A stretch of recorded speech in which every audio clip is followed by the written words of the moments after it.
ప్రసన్న ఏదైతే గాంధీ భవన్లో నిన్న మీటింగ్ జరిగిందో అందులో మాట్లాడుతూ ఏదైతే డిపార్ట్మెంట్స్ ఉన్నాయో కాంగ్రెస్ డిపార్ట్మెంట్ సంబంధించిన దాదాపుగా 57 డిపార్ట్మెంట్లకు భర్తీ చేయడం జరిగింది. 37 ఎవరైతే దానికి సంబంధించిన డిపార్ట్మెంట్స్ ఉన్నాయో కార్పొరేషన్స్ దాంట్లో భర్తీ చేయడం జరిగింది. అందులో మాట్లాడుతూ ఎవరైతే కష్టపడతారో వారికి సరైన చోటు సరైన పదవులు అందిస్తాము, కాకపోతే గాంధీ భవన్ చుట్టూ ప్రదక్షిణలు చేస్తే మాత్రం ఎవరికి రావు, ప్రజలలో తిరగండి, ప్రజలలో పార్టీ ప్రతిష్ట గురించి ప్రజల సమస్యల గురించి మాట్లాడని చెప్పారు. ఈ విషయంపై గ్రౌండ్ రిపోర్ట్ నుంచి జమీల్, నిన్న జరిగినటువంటి గాంధీ భవన్ సమావేశం లోపల యువజన కాంగ్రెస్ రాష్ట్ర అధ్యక్షులుగా జక్కిడి శివచరణ్ రెడ్డి ప్రమాణ స్వీకార కార్యక్రమానికి రాష్ట్ర ముఖ్యమంత్రి రేవంత్ రెడ్డి ముఖ్య అతిథిగా హాజరై యువజన కాంగ్రెస్ నాయకులకు కార్యకర్తలకు ఉత్సాహాన్ని ఇచ్చేటువంటి వ్యాఖ్యలు చేశారని చెప్పవచ్చు. యువజన కాంగ్రెస్ నాయకులు ఎవరైతే ఉన్నారో వారు పార్టీ పరిశుభ్రత కోసం పనిచేయాలి. మీరు నాయకుల చుట్టూ తిరగడము, ఫ్లెక్సీలు పెట్టడము, దండాలు పెట్టడం చేస్తే నేను మీకు ఎటువంటి బాధ్యతలు కూడా అప్పచెప్పను. మీరు ఖచ్చితంగా పార్టీ యొక్క కార్యక్రమాలను, ప్రభుత్వ పథకాలను ప్రజల్లోకి తీసుకువెళ్ళాలి. మీరు బాధ్యత తీసుకొని గ్రౌండ్ లెవెల్ లోపల, క్షేత్రస్థాయి లోపల తిరిగి మీరు నాయకులుగా ఎదగాలని చెప్పేసి చెప్పడం జరిగింది. ఇంకొక అడుగు ముందుకేసి తను ఏమన్నారంటే, రాష్ట్ర ముఖ్యమంత్రి ఇప్పుడు ఏపీ ఉన్నటువంటి ముఖ్యమంత్రి చంద్రబాబు నాయుడు కానివ్వండి, తెలంగాణ రాష్ట్రానికి మొదటి ముఖ్యమంత్రి కేసీఆర్ కానివ్వండి, వీరిద్దరు కూడా యువజన కాంగ్రెస్ నుంచే నాయకులుగా ఎదిగారు. కాంగ్రెస్ పార్టీ వారి నాయకులుగా తీర్చిదిద్దింది అనే విషయం కూడా యువజన కాంగ్రెస్ నాయకులకు చాలా అసలు ఉత్సాహం నింపే విధంగా తను వ్యాఖ్యలు చేశారు. ఇదే విధంగా ఏదైతే యువజన కాంగ్రెస్ నాయకులు ఎవరైతే ఉన్నారో వారందరూ కూడా ఎవరైతే పని చేస్తారో వారికి ఖచ్చితంగా పదవులు లభిస్తాయి. ఇప్పుడు కార్పొరేషన్ చైర్మన్లలో కూడా వారు యువజన కాంగ్రెస్ నాయకులకు వాళ్ళకి పదవులు ఇవ్వడం జరిగింది. పార్టీ కోసం పనిచేసే వారికి ఖచ్చితంగా పదవులు ఉంటాయి అని కుండ బద్దలు కొట్టినట్టు రేవంత్ రెడ్డి చెప్పడం జరిగిందని చెప్పవచ్చు. ఇదే విషయం పైన రేవంత్ రెడ్డి ఇంకా మాట్లాడుతూ ఎవరైతే కాంగ్రెస్ పార్టీ నాయకులు ఉన్నారో, ఇప్పుడు ఉన్నటువంటి మంత్రులు కానివ్వండి, ఎమ్మెల్సీని కానివ్వండి, ఎమ్మెల్యేలు కానివ్వండి, దాంట్లో చాలా మంది యువజన కాంగ్రెస్ నుంచి ఎదిగారు. ఇప్పుడు ఉన్నటువంటి పిసిసి ప్రెసిడెంట్ కూడా యువజన కాంగ్రెస్ నాయకుడిగానే తను కాంగ్రెస్ పార్టీ లోపల నాయకుడు ఎదగడం జరిగిందని చెప్పారు. రాహుల్ గాంధీ సిస్టమ్ లోపల యువజన కాంగ్రెస్ కానివ్వండి, ఎన్ఎస్యుఐ కానివ్వండి, ఎన్నికలు పెట్టడం అనేది నాయకులను తయారు చేయడానికి మేము ఎన్నికలు పెట్టడం జరిగింది. ఈ ఎన్నికల ద్వారా పార్లమెంట్ అధ్యక్షులుగా, అసెంబ్లీ అధ్యక్షులుగా, జిల్లా అధ్యక్షులుగా, రాష్ట్ర అధ్యక్షులుగా, రాష్ట్ర కమిటీగా ఎన్నికల ద్వారా నియమించడం అనేది క్షేత్రస్థాయి లోపల అసెంబ్లీ ఎన్నికలు గాని, పార్లమెంట్ ఎన్నికల లోపల గాని పోటీ చేసేటువంటి వారికి Prasanna, just I need a small space from your side. Just we want to play the bite of Mr. Revanth Reddy. ఒక్క నిమిషం. పీసీఆర్ ఏదైతే రేవంత్ రెడ్డి మాట్లాడారో ఒకసారి ప్లే చేయాలి ప్లీజ్. ఇప్పుడున్న ఎమ్మెల్యేలు ఈ ఎన్నికల్లో కేవలం డబ్బులతోనే ఎన్నికల్లో గెలిచినామని ఎవరన్నా చెప్పినా, ఎవరన్నా అనుకున్నా తప్పే. డబ్బులతోనే గెలిచేటట్టుంటే చంద్రశేఖరరావు 100 సీట్లు గెలిచేటోడు. లారీల కొద్ది పైసలు ఉన్నాయి ఆయన దగ్గరనే కాదు, ఆయన కొడుకు దగ్గర, ఆయన బిడ్డ దగ్గర, ఆయన అల్లుని దగ్గర, ఆయన సటకుని దగ్గర, అల్మారీల బీరువాలలో కాదు లారీల నిండా రూపాయలు ఉన్నాయి. మరి వాళ్ళు సీట్లు ఎందుకు గెలవలేదు? కామారెడ్డిల చంద్రశేఖరరావుని బడకేసి కొట్టిరు ప్రజలు.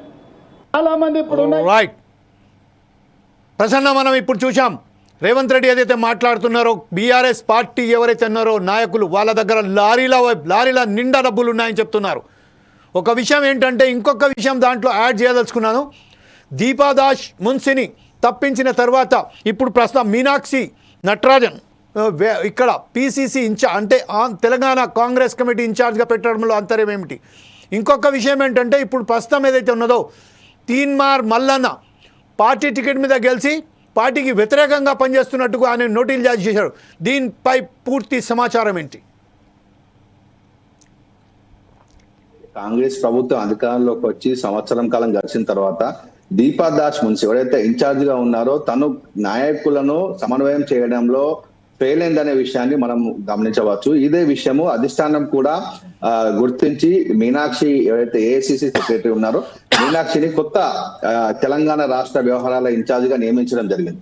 అయితే ఇప్పుడు బీసీ కులగణన పైన కాంగ్రెస్ పార్టీకి రావాల్సిన మైలేజీ కన్నా నెగిటివ్ ఎక్కువ అవుతుంది అనేటువంటి విషయం తీన్మార్ మల్లన్న కాంగ్రెస్ పార్టీ ఎమ్మెల్సీగా ఉండి కాంగ్రెస్ పార్టీకి వ్యతిరేకంగా తను వ్యాఖ్యలు చేయడం అనేది తీవ్రంగా పరిగణించడం చెప్పవచ్చు. తన పైన ఖచ్చితంగా క్రమశిక్షణ కమిటీ విచారణ చేపడతారని చెప్పి పిసిసి ప్రెసిడెంట్ కూడా చెప్పడం జరిగింది. ఎందుకంటే కాంగ్రెస్ పార్టీ చాలా ప్రతిష్టాత్మకంగా తీసుకున్నటువంటి కార్యక్రమాలు ఏవైతే ఉన్నాయో వాటిని ప్రజల్లోకి తీసుకెళ్లాలి, అవి విజయవంతంగా కాంగ్రెస్ పార్టీ మైలేజ్ తీసుకురావాలని చెప్పేసి ముఖ్యమంత్రి కానివ్వండి, కాంగ్రెస్ పార్టీ అధిష్టానం కానివ్వండి కోరుకుంటున్నప్పటికీ కాంగ్రెస్ పార్టీ ఎమ్మెల్యేలు, కాంగ్రెస్ పార్టీ చెందినటువంటి ఎమ్మెల్సీలు, నాయకులు దానిని పూర్తి స్థాయిలో గ్రౌండ్ లెవెల్లోకి ప్రజల్లోకి తీసుకెళ్లడంలో విఫలమవుతున్నారని చెప్పేసి దానిని పర్యవేక్షించడంలో దీపాదాస్ మున్సి విఫలమైందని చెప్పేసి కాంగ్రెస్ అధిష్టానము ఖచ్చితంగా చెప్పవచ్చు. దాంట్లో భాగంగానే తనను మార్చేసి మీనాక్షిని దీంట్లో కొత్త ఇన్ఛార్జ్ గా నియమించడం జరిగిందని చెప్పవచ్చు జమీల్. రైట్, ఇంకొక విషయం నేను దాంట్లో ఇంకొకటి, ఇది లారీలో కొద్ది డబ్బులు ఉన్నాయని ఏదైతే వ్యాఖ్యలు చేశారో రేవంత్ రెడ్డి, అయితే ఆ సమయంలో ఒకవేళ కనుక అంత పక్కా సమాచారం గట్లా ఉన్నట్టయితే వారి మీద ఇంతకుముందు ఏజీపీ ఏదైతే దాడులు జరిపాయో అప్పుడు దానికి దానికి ఎందుకు బయటికి తీసుకురాలేకపోయారు? If you have a correct information, why don't you ask ACB to just go and hand over all the properties whatever you have illegally? అది మీరు మీ దగ్గర ఉన్న సమాచారం ఏంటి? జమీల్, రేవంత్ రెడ్డి మీటింగ్స్ లోపల వ్యాఖ్యలు మనము గమనిస్తే గనక తను కార్యకర్తలకు ఉత్సాహాన్ని నింపడానికి ప్రతిపక్షాల పైన చాలా హై లెవెల్ కి వెళ్ళేసి వ్యాఖ్యలు చేస్తాడు. పేగులు తీసి నెలలేసుకుంటా అంటాడు, తర్వాత ఇంకేదో అంటాడు. అవన్నీ కూడా ఇది కూడా ఏంటంటే యువజన కాంగ్రెస్ నాయకులకు ఉత్సాహాన్ని నింపడానికి. అంటే యువజన కాంగ్రెస్ ఎన్నికల్లో గెలిచినటువంటి నాయకులు ఎవరైతే ఉన్నారో అందరూ డబ్బున్న వాళ్ళు కాదు. దానికి ఉదాహరణ చెప్తూ రాష్ట్రం ఇంతకుముందు ముఖ్యమంత్రి దగ్గర లారీల కొద్ది డబ్బులు ఉన్నాయి, ముఖ్యమంత్రి దగ్గర, తన కొడుకు దగ్గర, తన బిడ్డ దగ్గర, తన అల్లుడి దగ్గర, తన చుట్టాల దగ్గర వేల కోట్లు, లక్షల కోట్ల డబ్బులు ఉన్నా కానీ గెలవలేకపోయాడు. కాబట్టి డబ్బులే రాజకీయానికి ముఖ్యం కాదు, పార్టీ కోసం పని చేయండి, పార్టీకి మీరు నమ్మకంగా లాయల్ గా ఉండి మీరు పని చేస్తే గనక ఖచ్చితంగా పార్టీ మిమ్మల్ని గుర్తిస్తుంది. ఏదో ఒక సమయం లోపల మీకు చైర్మన్ పదవులు కానివ్వండి, లేకపోతే అవకాశం ఉంటే ఎమ్మెల్యే పోటీ చేసే అవకాశం కానీ ఇస్తామని చెప్పేసి చెప్పడానికి ఒక ఉదాహరణగా రేవంత్ రెడ్డి చెప్పిండని మనం గమనించవచ్చు. ఇప్పుడు తను చెప్పే లారీలో కొద్ది డబ్బులు ఉన్నాయంటే తను బీజేపీ ప్రభుత్వం, ఇప్పుడు కేంద్రంలో బీజేపీ ప్రభుత్వం కానివ్వండి, ఇప్పుడు రాష్ట్రంలో ఉన్నటువంటి రేవంత్ రెడ్డి ప్రభుత్వం కానివ్వండి, మరి సిట్ చేసి దాని విచారణ చేపట్టవచ్చు. కానీ ఏంటంటే తను ఒక వ్యాఖ్య చేసి యువజన కాంగ్రెస్ లో ఉన్నటువంటి నాయకులకు కానీ, ఎన్ఎస్సీ ఉన్న నాయకులకు కానివ్వండి, కాంగ్రెస్ పార్టీలో కింది స్థాయిలో నాయకులకు వాళ్ళకి ఉత్సాహాన్ని నింపి కాంగ్రెస్ పార్టీ యొక్క పథకాలను, ప్రభుత్వ పథకాలను ప్రజల్లోకి తీసుకెళ్లే విధంగా వారికి ఒక దిశానిర్దేశం, మార్గదర్శకం చేయడానికి వ్యాఖ్యలు చేసినట్టుగా మనం చెప్పవచ్చు Jameel. Right, thank you very much Prasanna.